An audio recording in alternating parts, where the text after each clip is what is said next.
ხშირად გავიგონებთ ტერმინს, რომ ძრავი არის ტურბოთი. რას ნიშნავს ეს ტურბოიანი ძრავი? ნიშნავს ეს მხოლოდ ერთ რამეს, რომ ძრავი მუშაობს ტურბოშებერვის პრინციპზე. რით განსხვავდება ტურბოშებერვიანი ძრავი ჩვეულებრივი ძრავისგან? ბევრით და განსაკუთრებულით არაფრით. ერთადერთი განსხვავება ის არის, რომ წვის კამერაში ჰაერი, საწვავი ნარევი, ანუ ჰაერის და ბენზინის ნარევი ხდება თვითდინებით შემხვედრი ჰაერის ნაკადის ხარჯზე.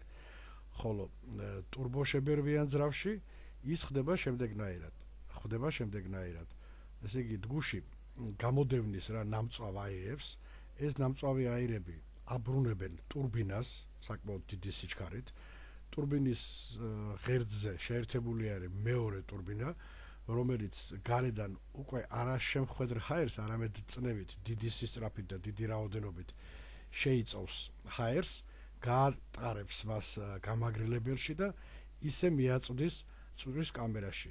რაც ნიშნავს იმას, რომ წვის კამერაში ხდება მეტი ჰაერი, შესაბამისად შეგვიძლია შევასხუროთ მეტი რაოდენობის ბენზინი და თავისთავად ცხადია, იგივე სივრცეში მოხდება დიდი რაოდენობის ენერგიის აკუმულირება და ძრავი ამ შემთხვევაში გაცილებით უფრო მეტ სიმძლავრეს გამოყოფს, ვინმე ჩვეულებრივ ძრავებში. მაშ მოკლედ გავიმეოროთ.